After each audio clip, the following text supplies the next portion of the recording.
الرجیم بسم اللہ الرحمن الرحیم۔ انداز بیان کرنا میرا شوق نہیں ہے، انداز بیان کرنا میرا شوق نہیں ہے، شاید کہ تیرے دل میں اتر جائے میری بات۔ میرے عزیز ساتھیوں اور معزز اساتذہ کرام، السلام علیکم ورحمۃ اللہ وبرکاتہ۔ آج مجھے جس موضوع پر لب کشائی کا موقع ملا ہے وہ تحفظ ختم نبوت ہے۔ نور خدا ہے کفر کی حرکت پہ ہندزن، نور خدا ہے کفر کی حرکت پہ ہندزن، پھونکوں سے یہ چراغ بجھایا نہ جائے گا۔ امت مسلمہ کے لیے اس مسئلے کی حساسیت اپنی جسم کے ٹکڑوں اور گرہ لہو کے سیلاب سے واضح فرما گئے۔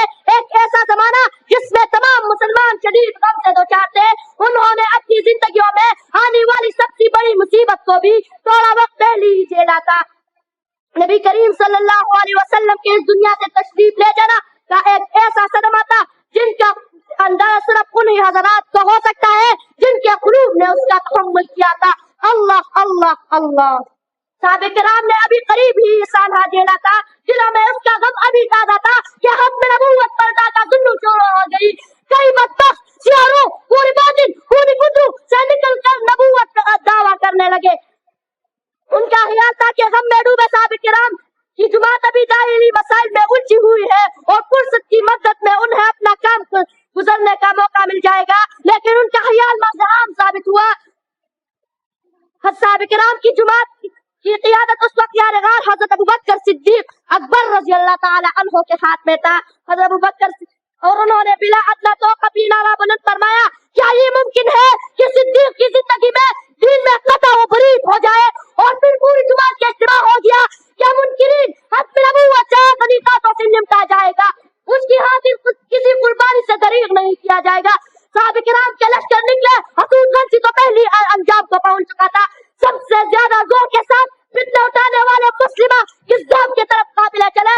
ختم نبوت کے محافظین باعث والی، بدر والی اور فتح مکہ والی شان کے ساتھ جہادی جھنڈا اور تلواروں سے سج کر نکلے۔ ایک عظیم معرکہ برپا ہوا جسے جنگ یمامہ کے نام سے یاد کیا جاتا ہے۔ جب حضرت خالد یمامہ پہنچے تو مسلمہ کذاب کے لشکر کی تعداد 40,000 تک پہنچ چکی تھی، جبکہ مسلمانوں کی تعداد 13,000 نفوس پر مشتمل تھی۔ اس جنگ میں بڑے بڑے صحابہ کرام شریک ہوئے۔ مسلمہ اس جنگ کے دوران ایک باغ میں قلعہ چھپا رہا۔ حضرت حمزہ کا وحشی قاتل جو اب مسلمان ہو چکے تھے، اس نے اپنی نیزی سے پوری قوت کے ساتھ مسلمہ پر ضرب لگائی اور یہ ضرب فیصلہ کن ثابت ہوا۔ مسلمہ زمین پر گر تڑپنے لگا۔ قریب ہی ایک انصاری صحابی کھڑے تھے، اس کے گرتے ہی اس نے اس پر پوری شدت سے تلوار کی وار کی، جس سے مسلمہ کا سر کاٹ کر دور جا گرا۔ مسلمانوں کا جذبہ بلند ہوا اور انہوں نے پوری زور سے دوسرا حملہ کیا، یہاں تک کہ مسلمہ کے 40,000 کے لشکر جرار میں سے تقریباً 21,000 افراد موت کے گھاٹ اتار دیے گئے۔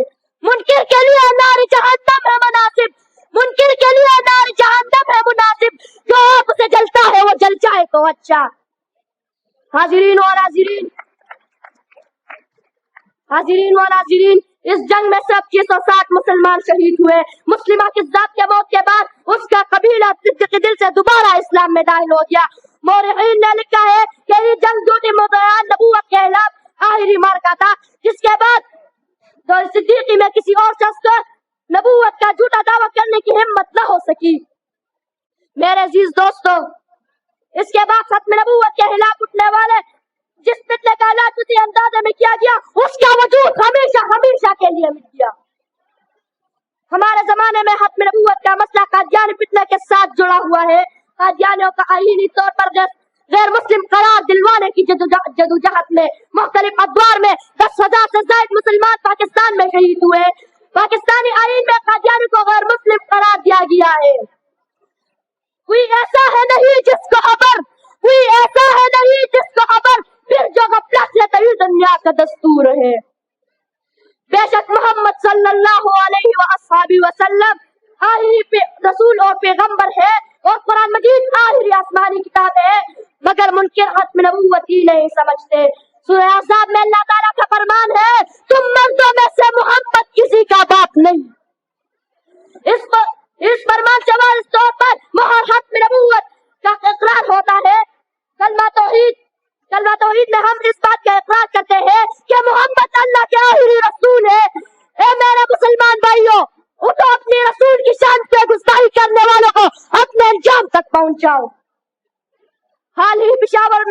عدالت میں ایک بدبخت نے نبوت کا دعویٰ کیا تو عاشق رسول اس کے خلاف اٹھ کھڑے ہوئے اور اسے اپنے انجام تک پہنچایا۔ تحریک ختم نبوت لاہور کے سڑکوں پر ایک دیوانہ ختم نبوت زندہ باد کے نعرے لگا رہا تھا، ایک پولیس والے نے پکڑ کر تھپڑ مارا اس پر، اس نے پھر ختم نبوت زندہ باد کا نعرہ لگایا، وہ مارتے رہے، یہ نعرہ لگاتے رہے، اسے ہٹا کر گاڑی میں ڈالا، یہ زخموں سے چور چور، پھر بھی ختم نبوت زندہ باد کے نعرے لگاتا رہا۔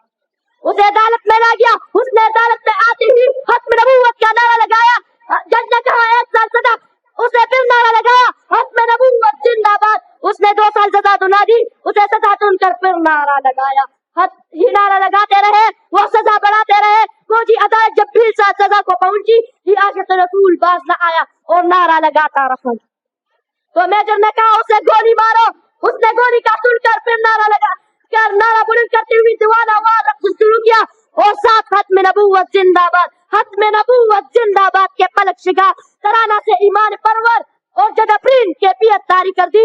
یہ حالت دیکھ کر عدالت نے کہا اسے رہا کر دو، یہ دیوانہ ہے، اس نے رہا کا سن کر پھر نعرہ لگایا ختم نبوت زندہ باد، کہ محمد سے وفاتون ہے تو ہم تیرے ہیں، کہ محمد سے وفاتون ہے تو ہم تیرے ہیں، کہ جہاں چیز ہے خیالوں و قلم تیرے ہیں۔ مہر ختم نبوت کا مطلب ہے کہ محمد آخری نبی ہے اور یہ اس بات کی دلیل ہے اور نبوت پر مہر لگانے کا ثبوت ہے حضرت محمد صلی اللہ علیہ وسلم وہ پیغمبر، وہ نبی ہے کہ جس نے سبھی معراج میں مسجد اقصی میں تمام انبیاء کو دیکھا، ان سے ملاقات کی، تمام نبیوں نے اس کے پیچھے نماز عطا کی، محمد نے نماز کی امامت کی۔